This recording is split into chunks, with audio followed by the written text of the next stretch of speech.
Oh, yeah, what a lovely start to the sunrise safari. As you can see, we've got a beautiful male giraffe that is just standing and looking around here.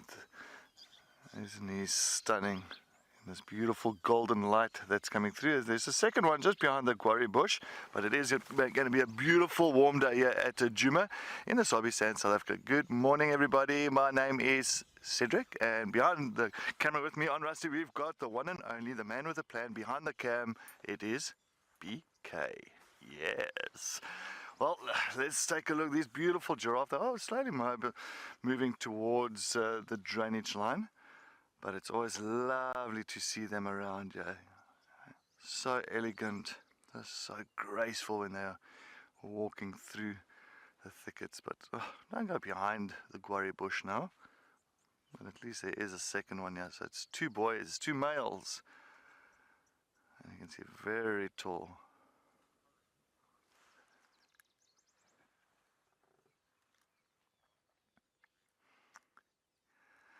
And Ali, a very good morning to you too. Is it raining in the Western Cape? You know, the Western Cape, 4 seasons in one day. I won't be surprised in the next hour it's going to be sunny that side. But yes, as long as you got your hot cup of coffee or hot chocolate or even a tea, that is perfect for this beautiful Monday morning. As you can see, this tall male, he's just enjoying the guarri bush. But I'm trying to look, it actually looks like a Natal guarri, not a magic guarri. Why I say Natal guarri, as you can see the leaves are much straighter, they haven't got really that flow. Just double check on that. No, it looks like no, it is a Natal guarri. Yeah, Natal guarri. So it's actually growing quite tall at the moment. Much darker. It's not so palatable, the leaves, but of course, you know, this time of the year, once once there's no other leaves around from the acacia trees and some of the bush willows, we'll actually really look at something like the wattles and the guarris. At least I still get something out of these leaves. Heart at the moment, one of the female spotted hyenas of the Djuma clan. As you can see, she's just sniffing at the bottom of this jackalberry tree, because there is a kill up in the tree, but you can't see the kill. It is it's there. It's just behind those leaves. There, behind those leaves, there's somewhere you can see a little bit of it. Yeah, it's a bit funny, but so there must be a leopard around here somewhere. So we will keep our eyes open. But at the moment, we've just got plenty of hyenas. We've got, as I say, we've got hart here. Just saw Corky. Got, I think, Swazi or Ndebele here that's lying as well.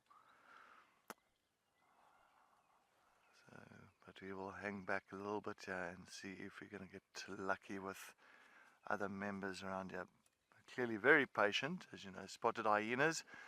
If there's a kill up in a tree, they'll wait for that leopard to come back and hoping that it'll drop some scraps down to the ground so they can grab some of that. But for now, we got us a, sorry, I think this is Ndebele's young cub, if I'm not mistaken.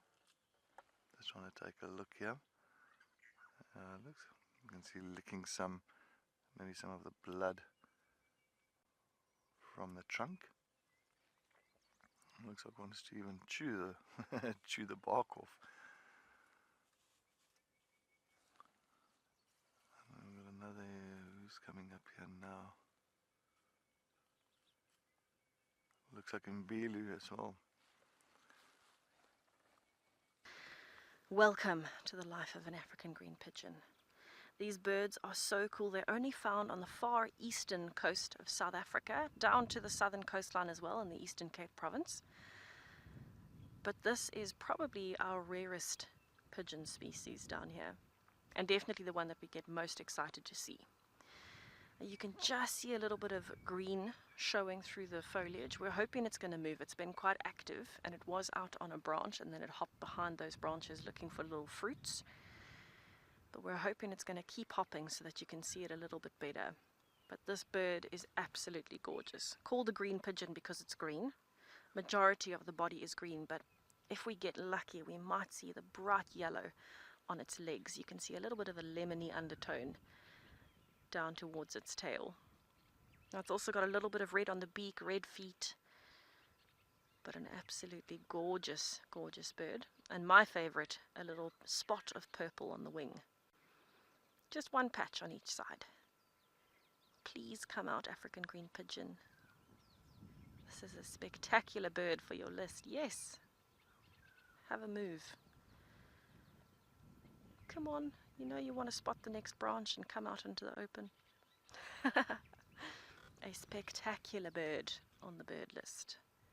So our bird list is actually quite extensive for the day already. So we have seen a few that we haven't been able to show you, like the emerald spotted wood dove and the black-headed oriole and the pied wagtail and a laughing dove, but hopefully we managed to show those to you at some point as well. But while we are watching that beautiful pigeon as it's coming out into the open, I had a really interesting question yesterday from Plate Smasher asking about bird lungs and how they are different. So I was talking about the air sacs that you would find on birds' lungs yesterday, and I'll show you what they look like just now, but for now I want to stay on the African green pigeon in case it comes back out. It is coming more into the open, so it'll be worth it. But while we're watching it, I might as well talk about its lungs, because that was a really interesting question we had yesterday. So very similarly to mammalian lungs, bird lungs have a main lung section, just like ours, with two lobes, so two big lungs, and that is where all of the gaseous exchange happens. So when we breathe in, the air goes into our lungs, our blood then picks up the oxygen, gets rid of the carbon dioxide, and we breathe out. So that is fairly similar in birds, in that the main part of the gas exchange happens in the lungs.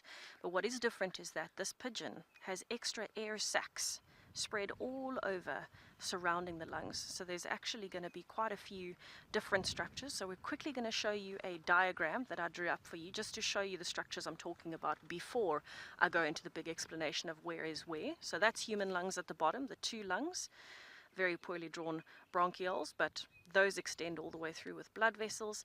This is a bird's lung or respiratory system. So these are the main lungs, and those would be the air sacs that I'm talking about. There's also one here that extends over the clavicles or the shoulder bones, those bones that connect kind of your sternum to your shoulder, and then into the bones as well on that side. So that's what I'm talking about when I'm talking about the air sacs, just so that you've had a quick view of it and the comparison of human to avian. Now we shall hope that the green pigeon is back out again, and I'll talk you through why those sacs are important, because I mentioned them yesterday but promised you a quick diagram so that you can actually picture the sacs that I'm talking about. Yay, and the African green pigeon is coming out. So what happens when this pigeon wants to breathe is a little different to us. As much as the main exchange is happening in its lungs, what actually allows a bird to even be able to fly so well is that they have probably the most efficient gaseous exchange system or respiratory system of all the animal kingdom. Oh, don't disappear too much.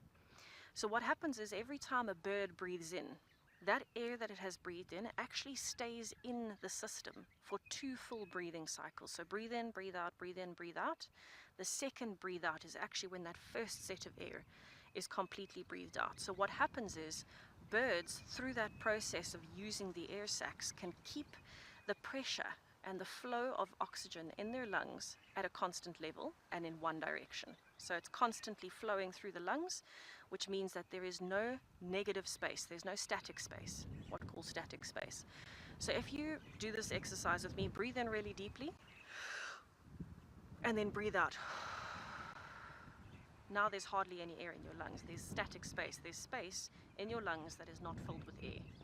Birds don't have that, they never have emptiness. It's always filled with a constant pressure, so there's constantly going to be air in and out of this African green pigeon's lungs.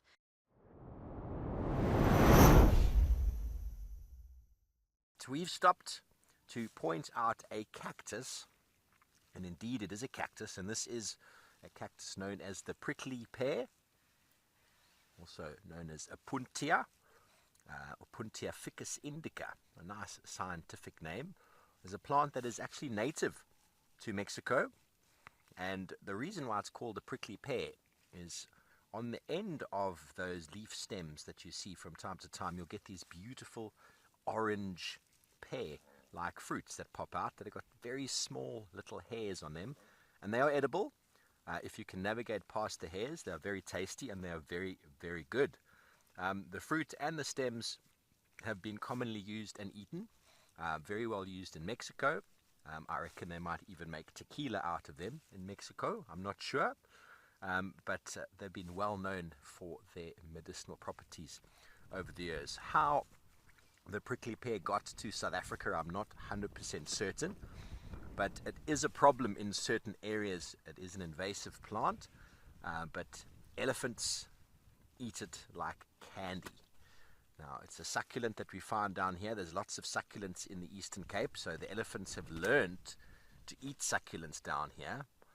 But prickly pear infestations up in the north around the Kruger, generally get left alone by elephants because most of the succulents you find up there are poisonous. So elephants have learned not to eat them, even though they would get quite a lot of value out of eating them.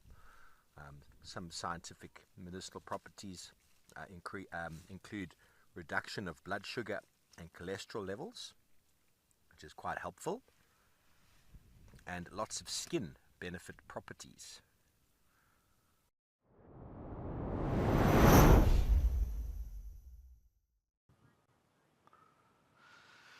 Yeah, that is that is Thandi's child.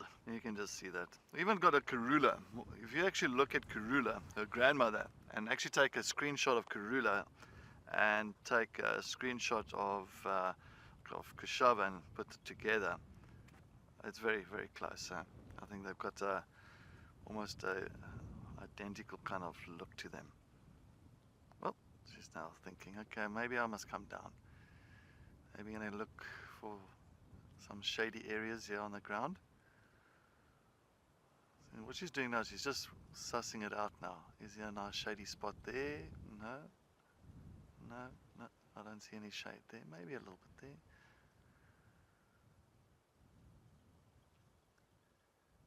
Where's my umbrella? Oh, PK, can you please get my umbrella? I need some shade.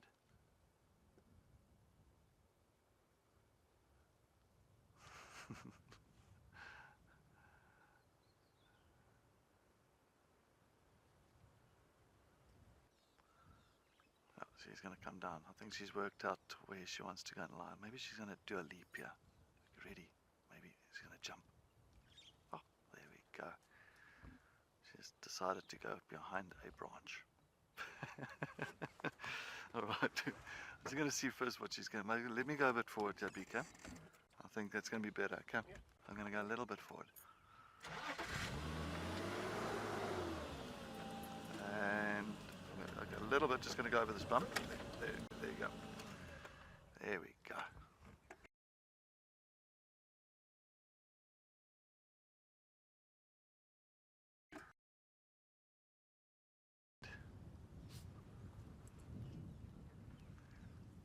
He's sneezing a little bit.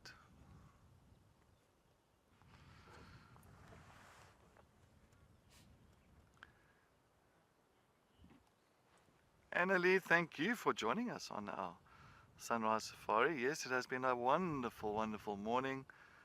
All small little things and a nice way to end off with this beautiful leopardess, old Kuchava. As I say, I'm sure Tess and James will follow up on the two kills that we have spotted this morning. This one here on Chitwa and the other one in the Mulwati, just north of Spaghetti Crossing. I didn't see the leopard there, but there was hyenas and a big piece of meat that was very pungent. So good luck to whoever's going to go to that one, because I would think maybe take some mint, what do you call it, Vicks? Yeah, Vicks, and put it there towards your nose area, and yeah, just to make it a little bit easier. But yes, thank you so much for joining us, and thank you so much for all the comments and questions that you have sent through to us this morning. It's been fantastic, and hoping that you enjoyed it just as much as we did. And well, we are going to just end off here just watching old Kuchava resting up on the other side of the tree. And it Looks like I don't think she's going to hang up there for too long. It seems like the day is going to be very hot. I think this afternoon, good luck to everybody out there, for like 36 or 37 degrees Celsius this afternoon. So make sure they stay hydrated and take some sunscreen and keep your skin protected. Or put some mud. Maybe James will lather his body full of mud.